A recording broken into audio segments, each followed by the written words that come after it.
Run, river, run, run through the hills. Run, river, run to the sea. Run, river, run to your place beneath the sun.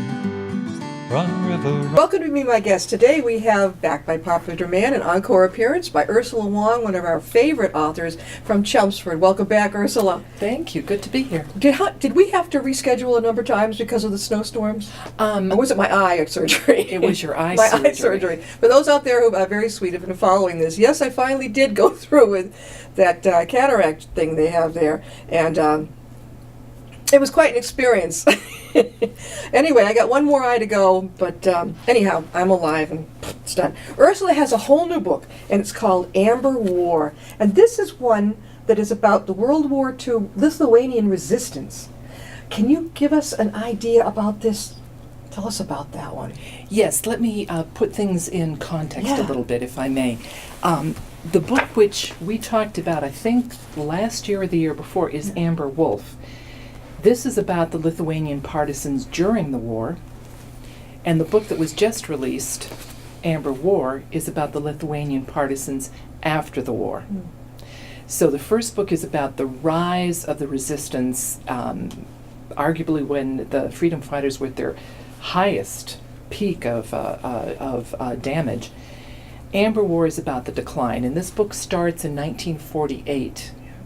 And so the war has been over for 3 years. Our soldiers are home. In the United States, our soldiers are home. Yet, these Lithuanian partisans in Eastern Europe are fighting the Soviet army. They continue to fight the Soviet army. And by 1948, their hopes of Great Britain and the United States coming in to rescue them and give them arms and sufficient money so they can continue their struggle, their hopes are waning. And so many give up the fight. And Amber War is about the decline of the movement. And what happened, too, was that a Soviet spy infiltrated the camp that she was in. That camp, that was in Lithuania, right? It was, All or of was the- it Poland? The majority of the book takes place in Lithuania. Now, it's inspired by a true story of a Lithuanian partisan, a man who was in a leadership role. So he lived in one of the camps in the Lithuanian forests, the many Lithuanian forests. And a few years after the war, he left the country specifically to go to the West and try to garner support for their fighting cause. So this book is not about him per se, but his story inspired part of this book, Amber War. And so I've got a character, Anton, who is a Russian and tries to disrupt that process of this Lithuanian partisan leaving the country in order to get support. Not until I started reading Ursula's book did I realize anything about the Lithuanian resistance. Now, I know we probably studied in high school, but I don't remember. Well, that's the thing. You probably did not study this. You don't think so? Nobody did. That's probably why I don't remember. Because during the Soviet occupation, there was a tremendous censorship. Yeah. So the people who escaped Lithuania, the natives who escaped Lithuania and managed to get to the United States, told this story. But, how many were there, and, how strong were their voices? I mean, they were exhausted. They were trying to start their new lives. So this story was repressed to a large part. I mean, people didn't write letters to their relatives about this. Nobody knew about this. Now, I came to know about it because my uncle was in Europe during the war. That's right. He was in the U.S. Army. And he met a lot of people who were escaping Lithuania, and they told about these atrocities perpetrated by the Soviets. And time passed, my uncle came back, the war ended, and so on and so forth, and he had a life, he died. And when I was going through his papers, I found manuscripts and letters and notes about this era of Lithuanian and Soviet history. And it was about these freedom fighters. So that inspired me to research. He left notes. He did leave you notes about He left this. notes and letters from other people, hand annotations and old manuscripts, stories, all sorts of stuff. That's where you get this talent, maybe. You know, the writing? You think? Maybe. Yeah. Maybe. Who knows? But nonetheless, what I tried to do was to validate that. So I began my own research, and it took a couple of years to get to the point where I could write about it, but I tried to validate what I learned from my uncle's papers by looking at historical documents in the United States. That takes a lot of research. It took a tremendous amount of time, and the biggest problem was that Lithuania and this struggle was typically a footnote. Yeah. I might read 500 pages to get to one or two footnotes. So I had to cull together this picture, not only to validate what I learned from my uncle, but to really put the pieces together of how the partisans lived in the woods, who they were, what they did, what their struggle was like, and ultimately after the war, how they eventually, and unfortunately for some, I guess, decided to really give up this impossible struggle. They just went to, and yeah. They went with the Soviets. Of course, that just was on the tip of my tongue. When they were actually surviving in we're not talking about prisoner camps. We're talking about they were camping, right? They were camping out. Yeah. They were in the woods. They escaping. Now, and of course, the freedom fighters were they were like you. I mean, they were just regular people. Yeah. All walks of life, but again, Lithuania was predominantly an agricultural society, so many of them were farmers. So they had begun hoarding weapons as early as the 1940s, the early 1940s. The German army occupied Lithuania, the Russian army, then the German army, and then the Russians came back and stayed. But during these occupations, the fleeing army always left stuff behind. So these farmers collected it all. They buried it in caches in the woods. They really tried to provide themselves with an infrastructure. They had, food, blankets, everything that they could put, in addition to armaments, everything they could possibly gather together in order to survive and, come out of the woods at various intervals, fight the Soviets, and perhaps in the morning, go back to their regular job. What would their jobs be usually?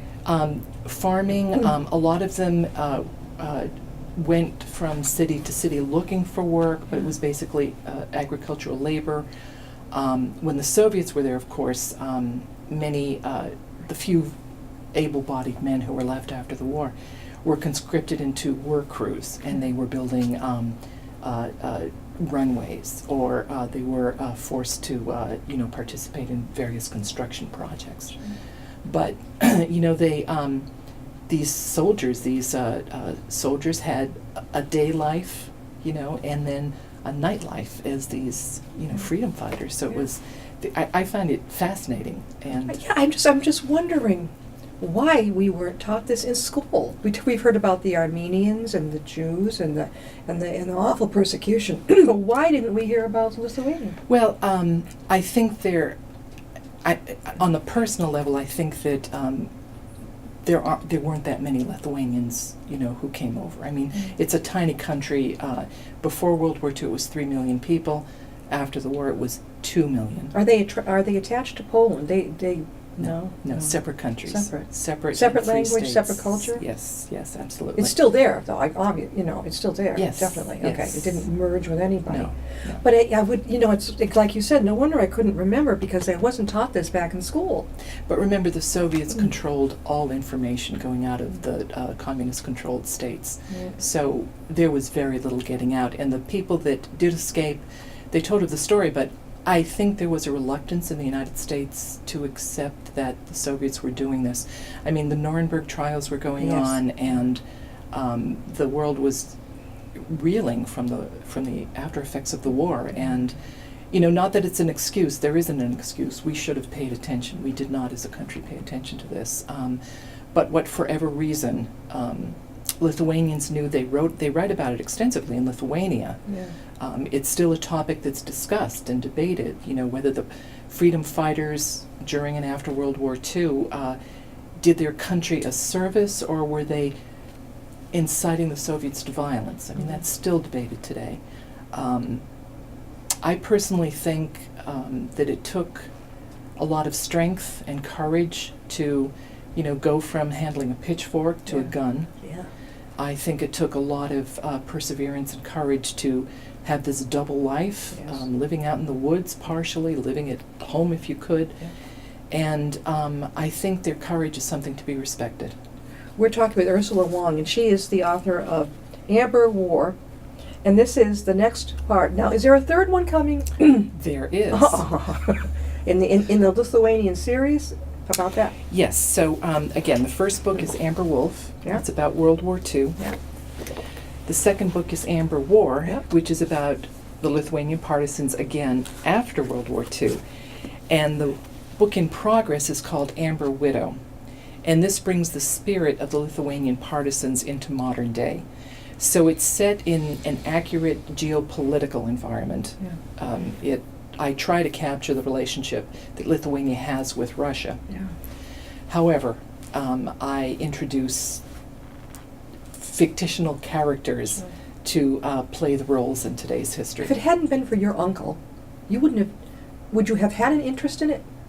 I would have never known about this Wouldn't had have I known not found those How did you papers. find his information he'd written? I was executrix of the estate. Oh, wow. So Boy, that's I great. had to go through everything, and he had a lot of papers. And he But had them, but he the- had them like in his desk, in his office, home office? In boxes all over this big old antique farmhouse that he owned. Because he had been there at that point, right? He had Right. been there, done Right, that. right. Ursula, how can people get a hold of your book? Well, predominantly through Amazon, Mm-hmm. and it's in the iBookstore, Amazon. It's in the New England Mobile Book Fair, which is a great independent bookstore I in haven't been up there. Where is Newton that? Heights. Needham Heights, okay. Needham Heights. Yeah, Yes, yes. I'm it's a sorry. big thing, Needham Heights. right? Big. It used to be. They moved across the street. And it's a smaller store at this point, Okay. but they've got a tremendous variety of books. And they've got the Yes. Amber War series. the Does two it have books. wheels on it? When they say mobile, is it like a trailer? No, No. that's an interesting story. I do not know the story. I mean, perhaps that's how it started. But it's a regular bookstore. It's a brick and mortar bookstore. Brick And and- there are a lot of very well-known authors. The Clinton book is there and so forth. The everything you would expect in a bookstore is there. But they've got a lot of books from local authors. Yeah. So That's I'm in great. there, Oh, and yeah. dozens of my friends, and it's really a nice place to go and browse. Don't forget, here at Upton, the library, which is downstairs from our studio, you can find a copy of Amber Wolf, the next one, Amber War, Ursula's next book, and the fierce tale of a young Lithuanian woman's partisan struggle against Soviet brutality. And Naval Frankel, Emmy Award winner and author of On the Sickle's Edge, is the quote from here. And I also recognize Stacy Longo on the back, Yes. Ordinary Voice. She has been on being my guest. Yeah. It's great when different authors support each other. It really, it's really great. To give everybody an idea, about how old is Amber in the story?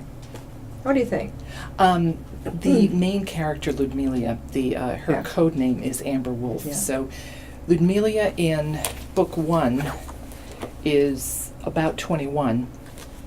And in book 2, she's 25, 26. So it's a few years later. Yeah, but the next one's would be widow. She could be widowed at an early age. Well, Amber Widow, the new book, Yeah. which will be out later this year, Ludmila is talked about. She's not alive during that book. She's not But she has a subtle influence as we go forward. very so. Would you say that this is? I would think that this would appeal to the teens as well as the adults. I tried to make it informative. I tried to make it a good adventure story Yeah. that tells a lot of history and culture. So important, especially since it's not being taught that I know of in the school. Yeah. Where have you been appearing besides right here? Where are you going to be? Wow. This weekend I'm in Derry, New Hampshire, I know it well. teaching a course with my friend Dale T. Phillips on publishing options. Yeah. And next month I'm going to be at the Lawrence Public Library giving a Okay. talk on Lithuanian history. I've been at many events in February and March, basically Lithuanian events. This is the 100th year celebration of Lithuanian dependence in 1918. So this is a centennial year for Lithuania. There are many events going on. In fact, in November at Copley Square, downtown in Boston, there's going to be a multi-day celebration of Lithuania, Latvian, and Estonian culture to celebrate the end of World War One, when all three countries World War One. declared their independence. Now, have you Yes. been in Worcester, which is a hodgepodge of great cultures? Don't they have something for? Have I seen something for? Oh yeah, there's a huge number of Lithuanians in Worcester. There's a club called Moronis Park. Yes. Yeah. Well, I'm trying to picture where Moronis Park is. That off of Lake Avenue, or am I crazy? It's in Shrewsbury. Okay, so you've gone over the bridge from UMass. You're heading into well, you're in Shrewsbury. Oh, I know where they have. When I was single, I remember I went there one time to dance. It's like a hall. Yeah. Yeah, they have Yeah. dances there. Okay. Yeah, Moronis Park, and that's where they Moronis get Park. together. Yes. Yes. Have you been there? Several times. And what do they do? Do they have like booths where you can study different things? Well, there were a couple of events. So there was a celebration event for the centennial, Yeah. the Lithuanian centennial, and that was a luncheon. And so I spoke at the luncheon, and people came by to get the latest and Yeah. greatest. Yeah. And then there was another event at Moronis Park to celebrate the girls, the Boy Scouts and Girl Scouts, and it was all a Lithuanian themed event.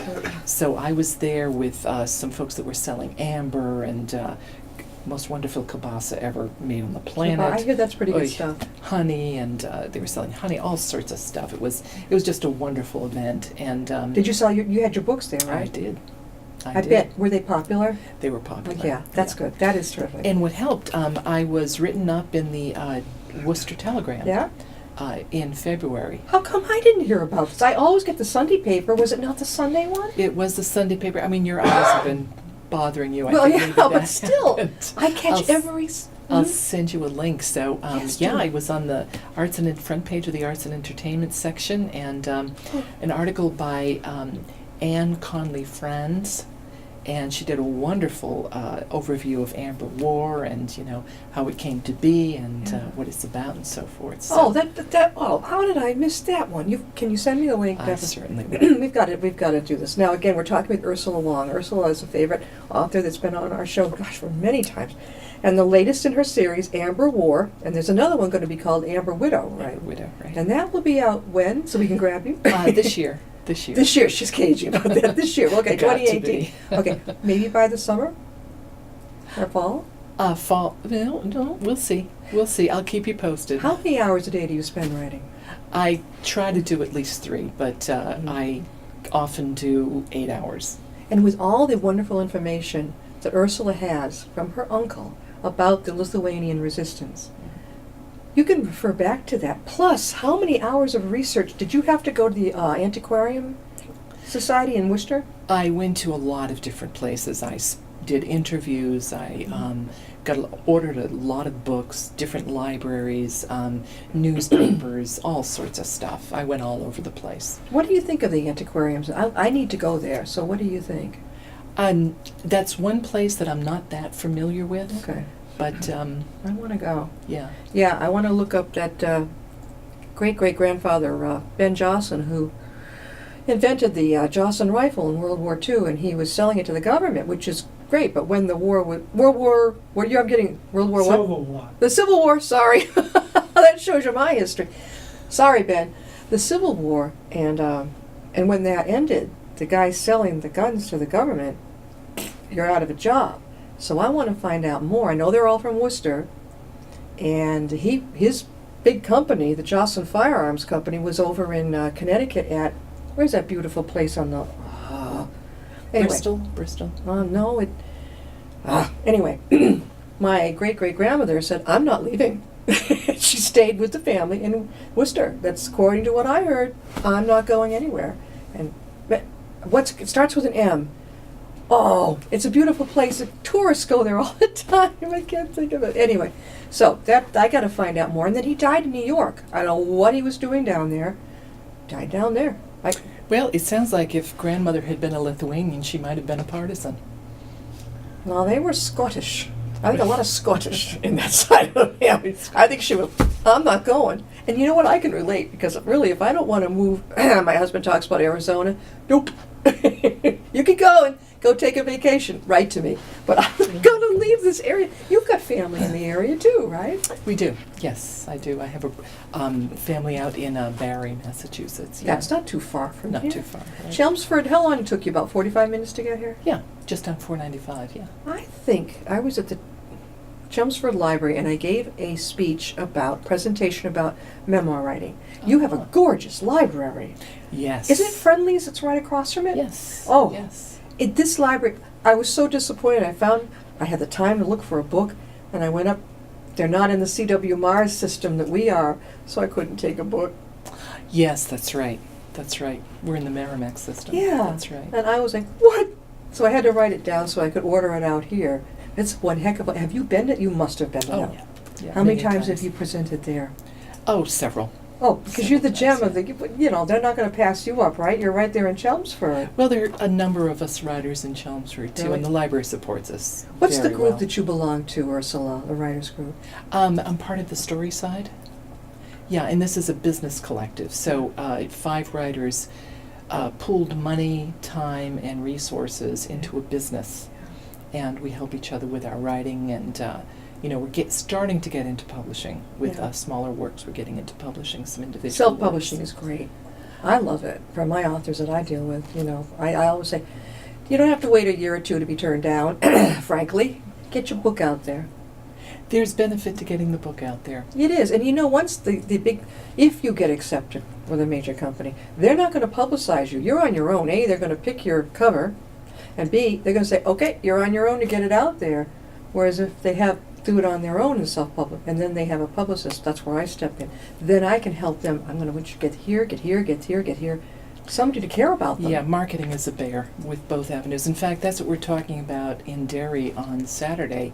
We're talking about the pros and cons of traditional versus independent publishing, Yeah. and the nuances of each. So Yeah. with traditional, I mean, the contracts are coming out differently at this point for advance contracts, no advance contracts. This is where you sell your rights, but you don't get any money. Yeah. And then digital first imprints or digital only imprints, and the companies that support this. Well, you select your own covers, right?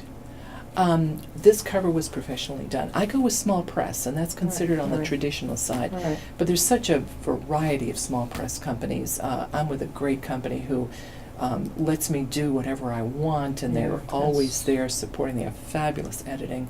So I see a lot of the self-published authors. I think sometimes they do a much better job of selecting their own cover than some of these highfalutin corporations that do it. I like the way they do their own covers. They're unique. Yeah, time to market is a weird thing. Some books on the traditional side, if a book or two comes out and it becomes popular, the writer is under tremendous pressure to get that third book out quickly. Yeah. This happens from time to time, and it can be difficult because, perhaps sometimes corners are breached, Yeah. things aren't done quite as meticulously. But, Yeah. On the independent side, you are essentially a business owner. Exactly. So you control the cover, you control the content, and if it's good, it's your pride. If it's not good, it's your fault. I love the idea of being independent. Oh, I love it. You're not under anybody's thumb. You've been over to Tatnuk, right? Have you been there? You haven't been over in Westbrook, Tatnuk bookseller? Oh, Tatnuk, yes. How about yes. Book Lovers Gourmet? My buddy Deb Horan runs it up in Webster. No, I haven't been I'll there. write that down for I'll you. I look think that you'd up. love it. Yeah. Oh, it's the cutest bookstore right over in Webster. Oh, half an hour from here, right off of Route 16. You could go by it if you're not looking for the sign, but it's adorable. She has more authors and artists that come in there. It's cozy, it's warm, and very popular. If you look in the Sunday Telegram, very often you're going to say who's going to be appearing, and I'm always looking to see. I'm going to write that down. Also, did you ever get up to the? I forgot if you told me if you'd been up to the July in Dan, the one in Dan. Danvers, yes. You've been up there, haven't you? Chris Oberst's event, yes. Oh, yeah, I've been Yeah, I there think many, I've been many up there. times. If that's a catch can. I mean, you're going to sell or you're not necessarily, but It's a great place to connect. exact's what I tell the other authors. Bring someone with you. Don't just sit there. Get up and take your business card and your book around and get to meet the other authors. They say, well, why would I do that? I want to sell my book. I'm like, because you want them to get to know you so they can connect you with somebody else Right. that might want you to come. Right. We got very about true. 2 minutes left. Ursula, again, how can they get your book? The books are available on Amazon, and the iBookstore and Barnes & Noble online and Kobo. So fine online retailers are places where you can find these two books. And Amber Widow will be coming out in 2018. She's going to let me know. And it's a great contemporary story action adventure that puts you into modern day Lithuania, and you feel the imminent threat of Soviet aggression. I wouldn't call this historical fiction because it's definitely historical. It's not fiction. It's more of a geopolitical, but again, Yeah. the characters are made up and some of the circumstances are fictitious. Especially if you're of Lithuanian descent and you could, and you maybe have relatives like Ursula did who can share their background, you're gonna love her books. Again, I had no idea what had happened in Lithuania. Now I do. Ursula will also have a book downstairs in the Upton Town Library, up on our author's wall. Come on over. You can borrow that, get the word out some more. Ursula, thank you. Thank you. For being with us again. She's going to be back. Don't worry about it. There'll be another one. Amber's Widow. That's going to be going up a few years. She's only 25 now. Yeah. That's going to be takes jumping us into the current day. Yes. into the current yes. day. I can't wait. All right, you better let me know. We'll see you next time and be my guest.